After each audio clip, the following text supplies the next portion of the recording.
In 3, Oh, my computer's 2, 1. Uh-oh. No, it's fine. I think when we're talking about some of the obstacles that are faced in the community here with marketing, I think it's the fact that this isn't a really wealthy area. It's still relatively depressed financially. There are 3 major employers, 4 maybe, and money's just not there for people to be able to afford just basic daily life stuff. So I think it's kind of a lot to have them go outside of their everyday needs to purchase art. So I think that's an interesting aspect. And you know, a lot of my clientele are doctors and people that have come into the area who have different jobs. They aren't locals necessarily. So They're the transients. yeah, or the transplants. Yeah. Dude, this one's a good one. Which one? Would you say that you were raised in a family or community that was active, interested in the arts or crafts? Please describe. Yeah, definitely. And I think that started with the antique dealing and the collecting in my family, because it wasn't just, it was everything, like anything you can think of. It was all very visually stimulating. And then when I was a kid, my mother took me to every art activity that I could be possibly signed up for in summertime, and my grandmother taught me how to paper mache, and she taught me how to draw flowers. Or as they said on Seinfeld, papier-mâché. Papier-mâché, yes. You know, so there was always something going on. I was that little kid who liked to put food coloring in water and look through it in the sunlight, you know, to see how I could change it and dye flowers. And so, yeah, I think every part of my life has been pretty art-oriented. I mean, family vacations were to D.C., to the the Smithsonian. Every single vacation I've ever taken with my family is historical. Yeah, we did enough garden tours to make me want to vomit. I've been to Williamsburg, I don't know how many times, D.C. Yes, and you know, growing up close to those things was really a blessing. And I mean, I grew up in a rather historical area, or hysterical, depending on, you know, and I've always kind of lived in a historical district, which even carries true to here. So, yeah, I would say there's always been something going on in my life that involved arts and or crafts. So yeah. Let's reading upside down. Yeah, how would you describe your work? At this point, it is completely sculptural installation work. Yeah, I think that's, well, I mean, I'm kind of working on some more tableware right now, trying to transition to life out west a little bit. But up to this point, it's been pretty sculptural installation. That's what I kind of gravitated toward. It's all the found clay put on the surfaces of a porcelain clay body and filling galleries. But I've become really fascinated with slip transfer animal parts lately. Do what? I love it, right? It's this thing I learned how to do. It's slip transfer, and I find these prints, old prints of like cuts of meat. You know how they get the diagrams of the cows cut up into pieces? Cross section. Yeah. Well, not cross section. No, this is just a diagram of like the rump roast and you know. I got you. You know, a butcher's map basically, and I've learned how to transfer that onto cups. So you get in a cow cup. You know, it's kosher. But I've become fascinated with that a little bit, and so it's ever changing, evolving a little bit here and there. That help? Yeah, it's more functional, or it's going back to more functional stuff. It has lived in the realm of sculpture for the last year or so, but it's like I said, you know, after you exhale from your thesis, you're like, okay, what am I going to do now? So I'm trying to create a line of things that I can have in shops and different things when I get back to Colorado. And that'll feed, like I've said in the interview previously, you know, you have that line of work that pays your bills and pays for you to do the other things you love. And so hopefully I'll have a balance there.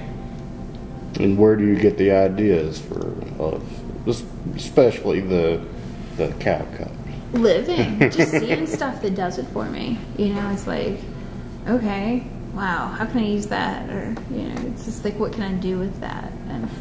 And it's the same with the collections of the clay. It's like, oh wow, okay, how am I going to use that? And a lot of experimentation. And basically, my philosophy is go out and live life, and your art will come. And that's how it's happened for me. It's like, that's my everyday experience is what feeds my work in my studio. Cool. Yeah. And your role models as an artist? Ew. Ew. Well, I guess I've mentioned Donna Paulsino and Rick Hensley a lot. They definitely inspired me. And some of my friends over the mountain, Josh Kopus, the way he's been able to completely build almost like a little ceramic empire over there. And I think I don't particularly have one person I look to. I kind of look to the way people No single themselves. Favorites or, you know, inspirations? I look at the way people live as, like the 16 Hands. I would say that they, as a collective group of people, are kind of what drive me, because they have been doing it for 30 years. And that's what they do, and they work together, and they work really hard. And it's not easy. And they won't pretend like it is. But they're doing it. So yeah, I think that's where I would look to. And do you feel that your work, either past or present, falls into any type of ongoing tradition? Or Being a potter is a tradition. Just handed down through your family? Well, through thousands and thousands of years of needing to eat off of something. Well, yeah. Although this is Northeast Tennessee, you don't have to eat. You don't have to eat, I've seen. But oh, no. yeah. Yeah, you got some bark. You can get bark off the tree, right, and eat off of it. You just take a turkey leg. You don't need That's right. You don't need a They do plate that in for Texas that. too, though. Yeah. No, I think what I do as a whole is a tradition, and there's a lot to it that once you start to know about it, I mean, it's how the tradition stays viable in every situation. But yeah, I wouldn't say definitely, but maybe. Is that good?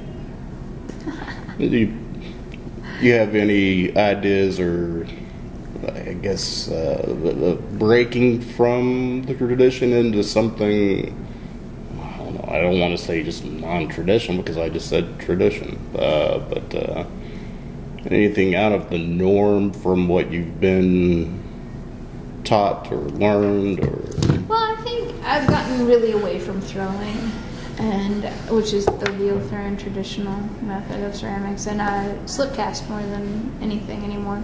But now I'm going back to press molding. So I don't know. I kind of like to take the traditional aspect of it, of all of it, and put my own spin on it, keeping it fresh, I guess. I would vouch for that.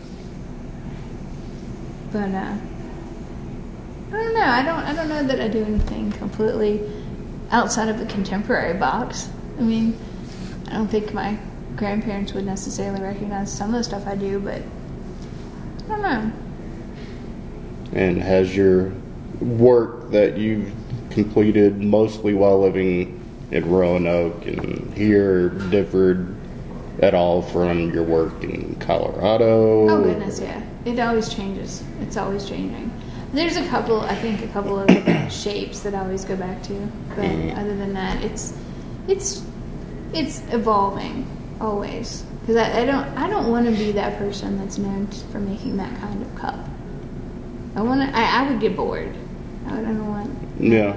No cubby hole for you. No, I really am not good with that, and I think that's fine for some people to work that way. And you know, but I don't want to be a completely production potter that has that bowl that you make or that cup that you make that everybody wants. I make sets of things for people if they commission me, but it's usually kind of, I've been able to get away with over the years just making what I wanted.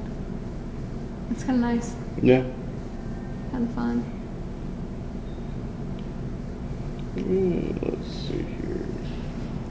And would you consider yourself an actual Appalachian artist, or is your, you know, migration to Colorado and back enough to keep you from, well, I know we already said you wouldn't want to place yourself in a cubby hole, but would making yourself an Appalachian artist. What does that mean, though? What does that really mean? Does that mean that I came from the Appalachians? Does that mean that? Well, yeah, because that's when I think of that, pretty gray term. Yeah, when I think of that, I think that's a really hard thing to say because technically I came from the Appalachian Mountain. Yeah. I grew up in the Shenandoah Valley. Blue Ridge Mountain's right there, same mountains. You know, it's the same coming down Route 11. I would say I am from Virginia, and I love mountains. I mean, I don't know what that means. To be probably would you more like consider yourself like a reincarnation of like a soul from the Great Road era? I don't know. Maybe farm girl, but maybe a farm girl. I don't know. I feel like if I were to even entertain the title of Appalachian artist, there would have to be some banjo orientation to it, maybe, as the stereotype leads into it. No, I'm kidding about that. Well, maybe. But we talk a lot about stereotypes and art in Appalachia. And that's the thing. It's like Appalachian artist. Does that mean that you're a folk artist, that you are uneducated and just completely like inspired to make something? Folk artist sounds a lot better, but then again, with folk artists, there's more stereotypes within the stereotypes. And I guess I would say I'm an artist who has been fortunate enough to grow up in the Blue Ridge Mountains and to be able to be exposed and influenced by the visual stimulus that's given me, and not to be like, I didn't grow up in a city, you know. I've lived in cities, but I'm a country girl, and that's why I think I'm so drawn to the area I've chosen to live in Colorado as well, is because there are a lot of similarities: the mountains, the people, just all of it. So no, I would say no. In a weird way, because I'm not sure that I want to commit to that. I was like, what does that mean? Yeah. What is that? Because I think that's so weird. If I were marketing myself, actually, yeah, pretty much what the term actually means to you. And well, if I were to stay in this area, I think of myself more as a mountain person or an outdoors person than an Appalachian. I think that's fair. Yeah. It's like the mountain girl making pots, you know? Like mountain girl making pots. Yeah. If I can climb it, I'll live there. Yeah. You know, I think that's funny to stereotype people. Which is weird because, before today, I always thought of you more as the Colorado girl. Yeah, but I'm much more than that. Yeah. I'm a lot more than that. I'm a funny little onion, but I think that's part of all of our journeys. You know, there's parts of Virginia that I absolutely think are beautiful, and there have been parts of this area that I mean, like my house in Jonesboro is amazing, and the area is amazing, but it's really about the mountains for me. And the neighbors with the wheelchairs out in the yard. They're funny. Oh my goodness. They're still there. Oh. Oh yeah. And I think it's this architecturally, just everything. It's interesting. I don't miss the humidity when I'm not here. Well, yeah, which is another weird thing because to me, this isn't humid in the It's least. cold, or it's a different cold. It Yeah. was like negative something degrees the other, like last week at home, Mhm. and then I get back here and it's 30, and I'm like, I can't put on my clothes. Yeah, when I think of humidity, I think more of like Atlanta summers, and as opposed to the cold. And because my most despised expression, and when I lived in Atlanta, was always like, people out on a smoke break, like, yeah, gonna be a hot one this summer. Yep. Well, no shit, Sherlock. We always call You're in Atlanta. Yeah, and it's hot July. Atlanta.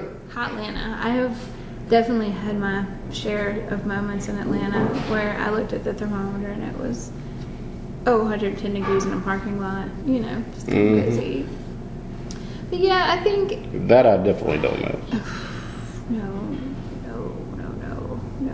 I'd much rather have 90 degrees here than 85 in I'd rather Atlanta. have 90 degrees in Colorado than here. Oh yeah. Because that's like 75. It's nice. Ooh, sunburn day, but it's so good.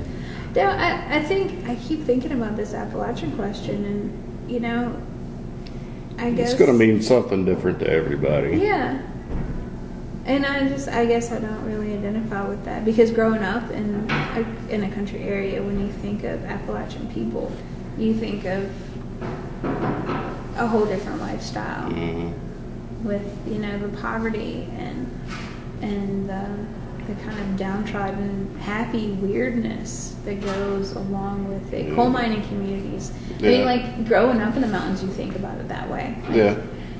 Because for me, pre 2009, pre-accident, I tried everything I could do not to identify with being a Northeast Tennessee. Well, it's just And I fought it tooth and nail, but now that I've been back, it might means as well something embrace totally it, different what to it me. is. It is. Well, and when I'm in Colorado, I'm from Virginia. I don't hesitate, because nobody's from Colorado. Oh my God, like seriously, it's a running joke that nobody's from there. But there are a couple people here and there that aren't Native Americans that are really from there. But and that's something I think I like about the area that we live in out there versus kind of like this area where, did you know somebody's family, or where did you go to church, or who knows who, and who did what to who. And I when I'm away from here, with a last name like Trotter, I'm used to those questions. Yeah.